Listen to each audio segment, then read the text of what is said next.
Conakry, 27 août 2020. Merci de l'attention et bienvenue dans cette édition dont voici le sommaire. Offre de soulagement pour les producteurs de l'anacarde. Le chef de l'État, professeur Alpha Condé, accorde une subvention de 15 milliards de francs guinéens pour l'achat des stocks des noix de cajou. Une mission de suivi s'est rendue à Bokeh pour évaluer le processus. Alpha Condé continue, c'est le slogan d'un groupe de jeunes de la capitale réunis au sein du mouvement Les Zones. À travers une marche, il demande au président de la République d'être candidat. Au sommaire encore, dans la région de Zérékouré, les femmes policières bénéficient d'une formation en technique de prévention et de gestion pacifique des conflits. L'idée est de réduire les violences politico-sociales. Mesdames et messieurs, bonsoir. Le programme de transformation économique inclusive du PNUD vient de présenter les résultats d'une étude sur les chaînes de valeur des filières agricoles. L'objectif est de mettre sur pied un plan d'action opérationnel avec l'implication des différents acteurs du développement rural. Voici le reportage Fodé Camara. Après les récents travaux de zonage agroécologique par imagerie satellitaire, le potentiel en terre agricole de 6 millions d'hectares, évalué par estimation à l'aube de l'indépendance, a été revu à la hausse. Il est de plus de 13 millions d'hectares. Pour valoriser ce potentiel et améliorer la contribution du secteur agricole au niveau de l'économie nationale, le programme Transformation économique inclusive du PNUD a initié une étude diagnostique des filières agricoles et chaînes de valeur. Nous avons des filières émergentes. Il y a la filière fonio. Actuellement, la filière ananas, il y a des transformations qui sont là. On a le séchage, on a les jus, on a même beaucoup de formes de production de ces. Il y a la mangue. Au lieu, on voit les mangues qui pourrissent de part et d'autre. Si cette étude, les résultats sont valorisés, je crois que ça permettra de réduire les pertes post-récolte. Touchant tous les segments de la promotion rurale, l'agriculture, l'élevage, la pêche, l'environnement et même l'artisanat, cette étude du PNUD est un instrument qui vient huiler la synergie d'action entre les différents départements du développement rural. C'est un atelier d'orientation stratégique, de planification aussi pour le développement des chaînes de valeur et aussi de mobilisation des partenariats. Nous avons en vue la construction de l'industrie de transformation et de valorisation. C'est-à-dire, il y aura par exemple la charcuterie. Cela est prévu dans le cadre du projet, la continuité du projet Kagelen. Nous avons aussi la construction des boucheries modernes. Par exemple, avec la Banque mondiale, nous avons prévu la construction de 5 boucheries modernes dans les communes de Conakry, une au moins dans chaque commune. L'une des attentes de cette étude du programme des Nations Unies pour le développement est de ressortir les forces et faiblesses, mais aussi identifier les opportunités d'investissement pour l'émergence des filières porteuses. L'agriculture a un potentiel d'emploi dépassant 5 à 10 fois celui du secteur minier, sans compter qu'elle peut offrir à notre environnement les chances de se restaurer et conférer à notre développement un caractère durable et générationnel. Ainsi, ce forum de partage et de validation des résultats de l'étude sur les filières agricoles reste un maillon important dans le processus de formulation des réponses idoines aux contraintes et opportunités rencontrées par les acteurs du secteur rural. Avant ces travaux de restitution et de validation de Conakry dans les différentes régions, les plans pertinents de développement des filières ont été identifiés par les acteurs. Je le disais en titre, le président de la République, professeur Alpha Condé, accorde une subvention de 15 milliards de francs guinéens à la filière d'anacarde. Le montant servira à l'achat des stocks de noix de cajou. À Bokeh, une mission de suivi du ministère de l'Agriculture s'est rendue dans les zones de production pour toucher du doigt le processus d'achat. Le point avec Younoussa Tawel Kamara. Cette année, la pandémie du Covid-19 a considérablement affecté les filières agricoles en Guinée. Face à la crise, le gouvernement a mis en place un plan de riposte Covid-19 en vue d'assister les producteurs agricoles. Pour la filière anacarde, une subvention de 15 milliards de francs guinéens est accordée pour l'achat des reliquats de stocks paysans. À Boké, une mission de suivi du ministère de l'Agriculture est dans les zones de production d'anacarde pour voir l'état d'évolution de cette opération d'achat.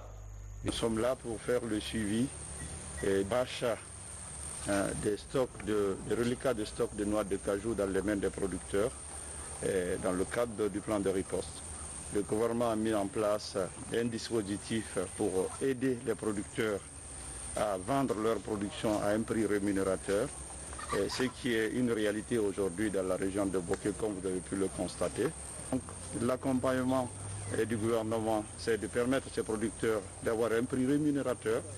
Donc les opérateurs, les exportateurs ont été mobilisés et pour la mise en œuvre de ce plan de riposte, particulièrement pour la filière anacarde. Nous avons une mission pour partir jusqu'à la base dans les districts pour travailler avec les producteurs pour qu'ils puissent avoir l'intérêt de leur travail. Dans toutes les localités de la région de Boké, 1 kilo de noix d'acajou est vendu à 6 000 francs guinéens.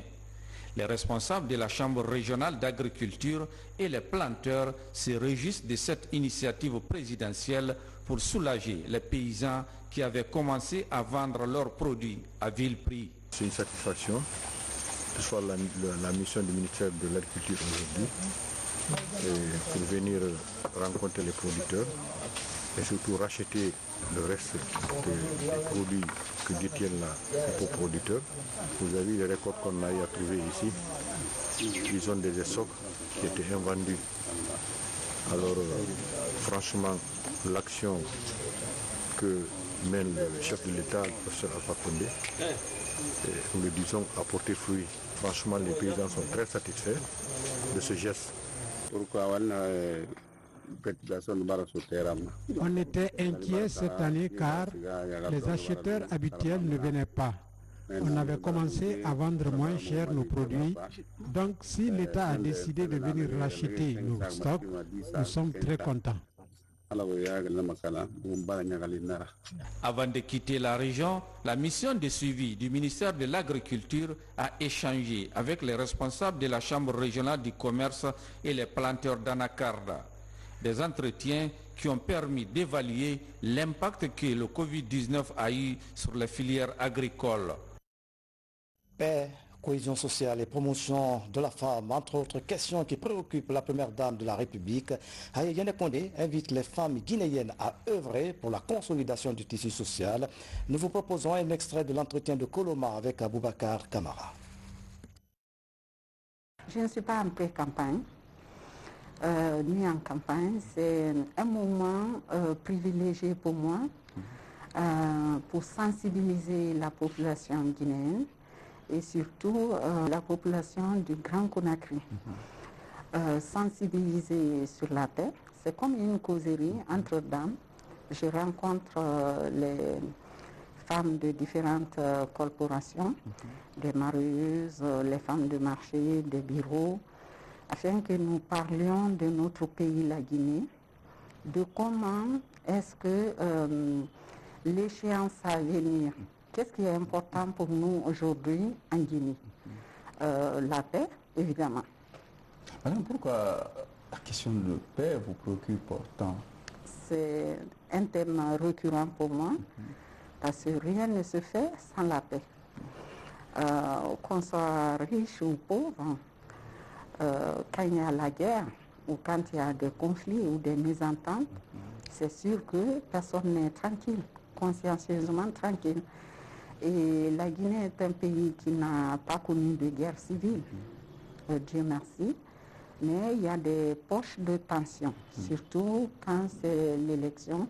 À chaque élection, vous avez pu le remarquer, il y a des vives tensions. Donc nous voulons prévenir cela pour dire à la population qu'en démocratie, on peut avancer ses idées, débattre ses idées, confronter les différentes visions et non de se quereller, de se bagarrer et avoir des comportements d'incivilité. Voilà, c'est de ça que nous parlions. Voilà, vous suivrez l'intégralité de cet entretien après le journal. Le ministère de l'Unité nationale et de la citoyenneté, avec l'appui de ses partenaires, a mis en œuvre une stratégie nationale de prévention des conflits. Le projet consiste à impliquer les jeunes dans les activités de haute intensité de main-d'œuvre dans les 5 communes de la capitale. Alga Simba. La capitale Conakry, où toutes les décisions du pays se prennent, est l'épicentre des conflits sociopolitiques en Guinée. Le moindre mouvement de revendication ou de contestation entraîne une descente des jeunes dans les rues. Pour minimiser les risques de violence en période électorale, le gouvernement et ses partenaires mettent en œuvre un projet de haute intensité de main-d'œuvre en faveur des jeunes dans les 5 communes de la capitale. Le projet sert à prévenir des conflits en période électorale et à pérenniser les synergies locales des acteurs de paix en Guinée forestière. C'est un projet qui cible la population jeune, qui représente plus de 70% de la population entière de la Guinée. Et malheureusement, ce qu'on constate, c'est que cette population, cette frange de la population est entraînée dans un certain nombre de conflits, notamment en période électorale. Donc ce projet fait des jeunes sa cible première, même s'il touche d'autres acteurs, parce qu'il considère que sans les jeunes, il sera extrêmement difficile de construire la paix durable. Cette année 2020, nous allons faire les élections présidentielles dans notre pays. Donc il est important qu'il y ait des acteurs qui se positionnent déjà pour travailler sur les problématiques de la paix, sur les problématiques de la citoyenneté, pour la problématique des élections apaisées, afin de permettre à chaque Guinéen d'aller s'exprimer comme il veut, faire son choix et participer ainsi à la vie publique de notre pays. Ce projet d'appui pour la participation des jeunes à la prévention des conflits vise 500 jeunes.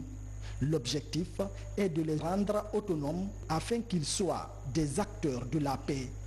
Le projet, dans son élaboration, implique les autorités communales et locales.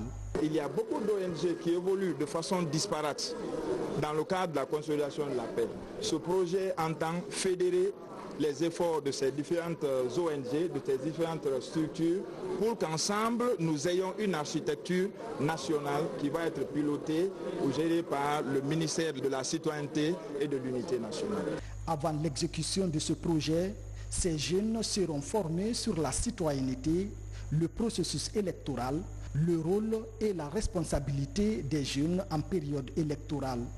Ce projet de plus de 2 millions de dollars est financé par le Fonds de consolidation de la paix et mis en exécution par le PNUD et Search for Common Ground en collaboration avec le ministère de la Citoyenneté. Dans l'actualité encore, les jeunes de la capitale réunis au sein d'un mouvement, les zones, ont organisé ce jeudi une marche de soutien avec pour slogan Alpha Condé continue. L'initiative vise à demander au chef de l'État d'accepter d'être candidat au compte de la présidentielle du 18 octobre 2020. Suivez le reportage Bakary Bamba Condé. Du palais du peuple au palais Sékou Touréa, les jeunes habillés aux couleurs du parti présidentiel battent le pavé. Ils sont venus des 5 communes de Conakry pour signifier leur soutien et engagement aux idéaux et actions de développement du président Condé. Mais en clair, la marche d'aujourd'hui est d'exhorter le chef de l'État, professeur Alpha Condé, à accepter la candidature du RPG Arc-en-Ciel à l'élection présidentielle du 18 octobre. Aujourd'hui, on a besoin que le président de la République nous dise qu'il va être candidat à la première élection de la 4e République. Quand vous regardez l'échiquier politique guinéen, la seule personne aujourd'hui qui peut garantir et pérenniser l'avenir des jeunes femmes en Guinée, c'est le professeur Alpha Condé. Les grands projets de développement, notamment sur le plan infrastructurel, motivent ces citoyens à plébisciter le chef de l'État. Conscient de cet engagement des jeunes et pour écouter sa population, le président sort de son bureau.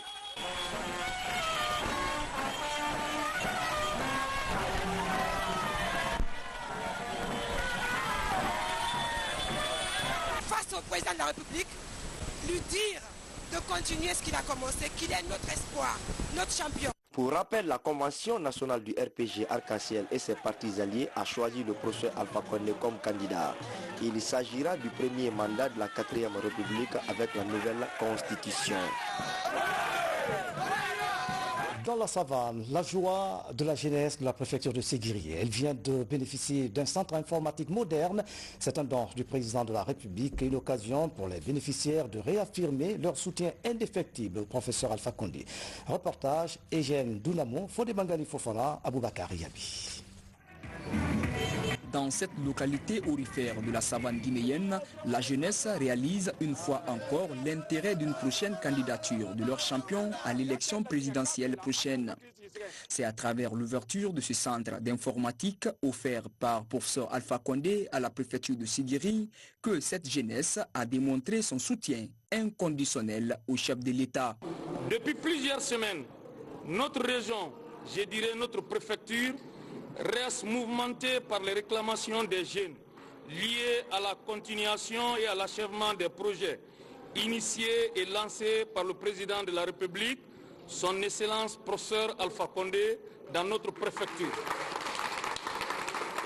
Le bitumage de la route Séguiri-Tintigna, la réalisation en cours de 15 km de bitume dans la ville de Séguiri, l'adduction d'eau potable, le désenclavement en cours de plusieurs sous-préfectures, l'octroi à la jeunesse d'un centre informatique, les 20 km de pavage, le financement de plusieurs projets jeunes à travers le FODEL, Fonds de développement économique et local, et de l'ANAFIC, l'Agence nationale de financement et des collectivités. Nous nous inscrivons dans la continuité. Le professeur Alpha Condé, depuis 1991 jusqu'à nos jours, il n'a été jamais absent. Tant physiquement, ni sur le plan des apports. Cette démarche du président de la République vise à initier les jeunes de Mandembéré à l'outil informatique. Déjà, nombreux sont des bénéficiaires qui se réjouissent de cette initiative présidentielle qui favorise leur autonomisation économique loin des mines sauvages. Je tiens à remercier le président, le professeur Alpha Condé, qui vraiment fournit d'efforts pour la jeunesse et puis pour les femmes aussi. Quand même, je suis très contente aujourd'hui d'avoir bénéficié de la formation.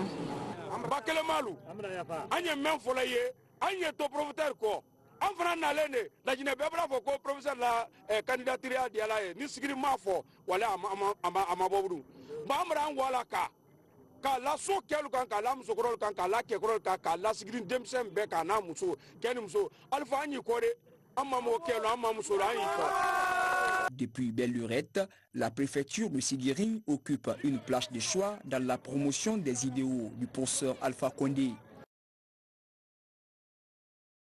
Du ministère d'État chargé des affaires présidentielles avant de poursuivre cette édition. Pour des fins de contrôle des attestations de carte grise, il est impérativement demandé à tous les détenteurs de véhicules immatriculés VA ou EP de bien vouloir contacter la direction générale des garages du gouvernement pour un renouvellement des cartes grises. Cette mesure sera suivie d'un contrôle dans la circulation.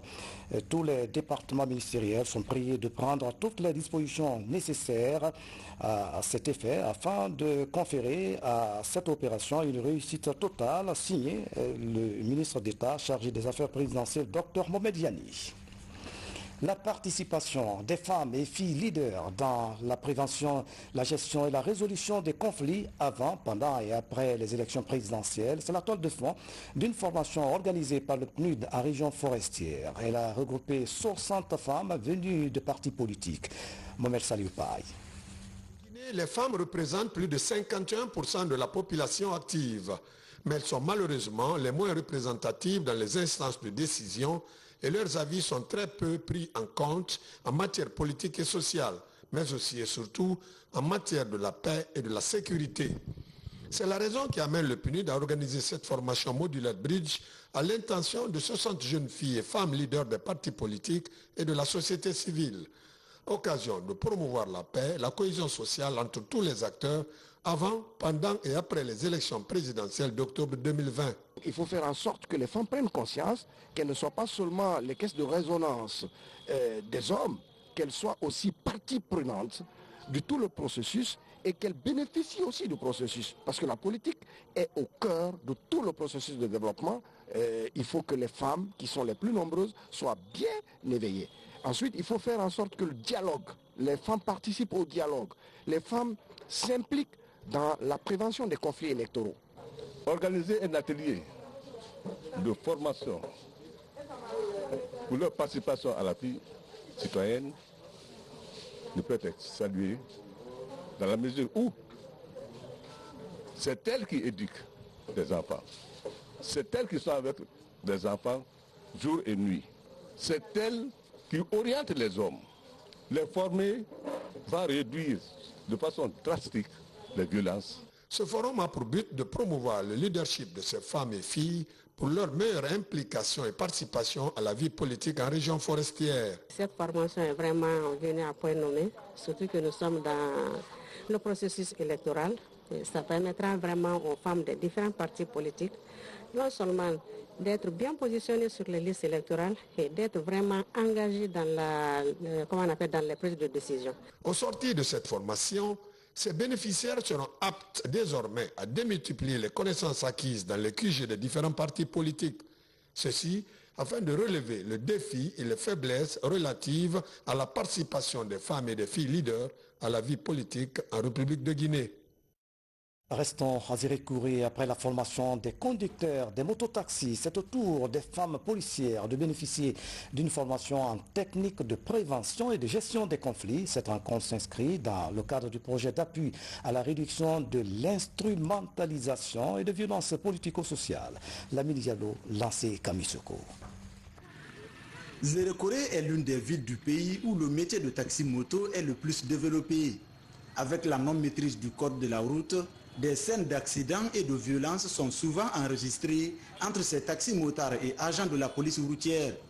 Pour endiguer ce phénomène, ces femmes sont formées sur la mise en place d'un cadre de dialogue sur le terrain. L'idée de ce projet, c'est réduire l'instrumentalisation des taxis-motards dans les périodes électorales. Parce qu'on a vu que pendant les élections, les taxis-motards sont manipulés, instrumentalisés par nos différents politiciens. Au sortir de cette formation, elles doivent être capables de gérer des conflits qui se passent entre elles et les taxis-motards. Au terme de cette formation, ces 24 bénéficiaires vont constituer 4 poules de formatrices afin de partager leur savoir-faire. Les différentes unités de services de sécurité de la commune urbaine et les structures syndicales de taxi-moto sont les principales cibles. Désormais, on s'engage, on vous promet la circulation entre taxi-moto et policiers. Non, ça va se passer très bien à travers la formation. Nous venons auprès des autorités, des membres du syndicat, des membres des associations pour qu'on se donne la main pour finir le conflit qui est entre les policiers et les motards. Nous ne sommes pas là pour les faire du mal, nous sommes là uniquement pour les mettre sous les normes.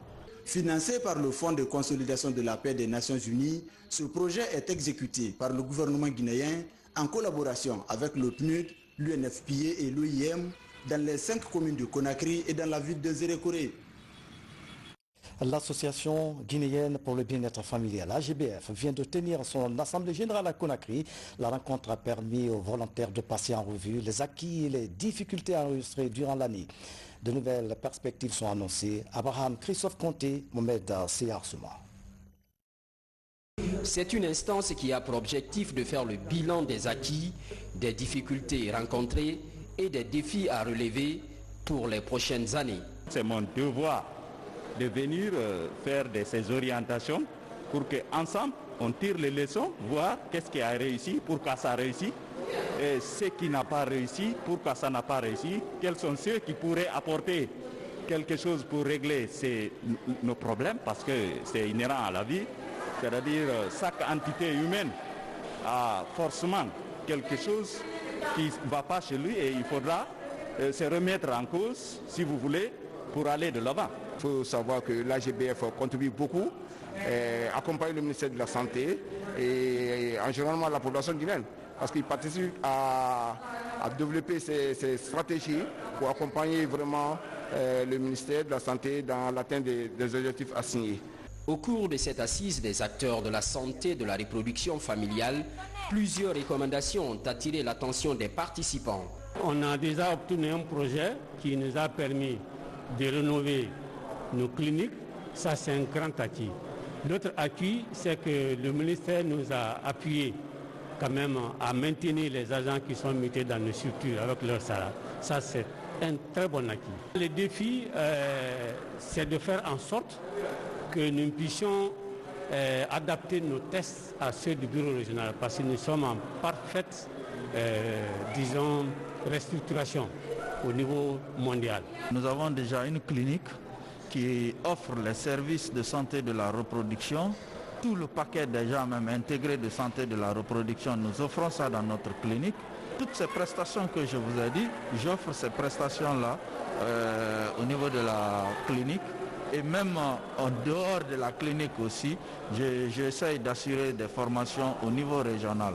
L'AGBF est l'une des ONG nationales membres de la société civile qui travaille constamment avec le ministère de la Santé dans le domaine du bien-être familial. Et vous souviendra que le gouvernement avait autorisé les prières collectives lors de la fête de Tabaski. 3 semaines après, l'Agence nationale de sécurité sanitaire vient de publier ses résultats sur l'impact de cette décision dans la lutte contre le Covid-19. Les données présentées à la presse attestent que la célébration de la fête de Tabaski n'a ni augmenté les infections ni diminué. Les chiffres sont restés identiques. Les précisions dans ce reportage, Mamadi Terna Kamisoko. Le 31 juillet dernier, le gouvernement guinéen avait exceptionnellement autorisé les prières collectives à l'occasion de la fête de Tabaski. Une décision qui a alors soulagé la communauté musulmane restée longtemps privée de ces rituels à cause du Covid-19. Après donc la fête, l'heure est au bilan. Selon l'Agence nationale de sécurité sanitaire, les données collectées prouvent à ce jour que la prière collective n'a pas contribué à la propagation de la maladie dans le pays. Alors que la capacité des tests par jour a fortement augmenté, l'indice de positivité, lui, est resté dans l'ordre de 5 à 8%. Nous, lorsque nous avons analysé les informations au cours des 3 dernières semaines, en prenant en compte la semaine de la fête, mais comparé aux 3 semaines avant la fête, on s'est rendu compte que 2 phénomènes existent. Le nombre de personnes testées a augmenté de près de 44% et le nombre de personnes positives également a augmenté, mais de près de 36%. Mais par rapport à ces chiffres bruts, on ne peut pas dire que la situation s'améliore ou s'empire. L'obstacle majeur dans la lutte reste le relâchement des gestes barrières par des citoyens. Une attitude qui risque de saper les efforts aujourd'hui salués par l'ensemble des partenaires du pays. Il faut respecter les mesures édictées, ça nous permettra d'alléger les restrictions. Mais lorsque nous ne respectons pas les mesures, les restrictions ne pourront pas être allégées et la population va suffisamment souffrir. Le virus circule toujours dans le pays et les infections communautaires se poursuivent. L'ANSS prévient que la clé du succès dans la riposte contre le coronavirus reste l'application des mesures sanitaires par la population. Nouvel an musulman sur le calendrier lunaire, nous sommes à 1442. Pour la Oumma islamique, il est vivement recommandé de jeûner. Mais pourquoi jeûner la veille et le jour de Ashura? Élément de réponse dans ce reportage, Soriba Bangoura, Fatima Diallo. C'est ce jeudi 20 août qui marque le premier jour de l'année 1442 du calendrier musulman. Pour ce premier mois appelé Muharram, il est recommandé de jeûner le 9e et 10e jour. Le secrétaire général des affaires religieuses revient sur l'historique et le sens de ces 2 dates mémorables pour les religions monothéistes. Le prophète Mohammed sallallahu alayhi wa sallam, il a émigré de Makka pour Médine. Ça fait 1442 ans comme ça. Alors le prophète Mohammed sallallahu alayhi wa sallam, à son temps, quand il a fait l'immigration de la Mecque pour Médine, il a trouvé les Juifs là-bas, en train de jeûner le 10e jour du premier mois de musulman. Il a demandé pourquoi vous jeûnez ça. Ils ont dit que c'est un grand jour, que c'est le jour que le Dieu Tout-Puissant a sauvé Moïse de Pharaon. Alors le prophète Mohammed sallallahu alayhi wa sallam a dit, nous en tant que musulmans, nous sommes mieux placés de suivre les enseignements de Dieu qui étaient révélés à Moïse alayhi salam. À cette rencontre avec les professionnels de l'information, le sujet sur la réouverture des lieux de culte dans le Grand Conakry et les préfectures touchées par la pandémie s'est invité dans les débats. Il y a une commission ministérielle qui est chargée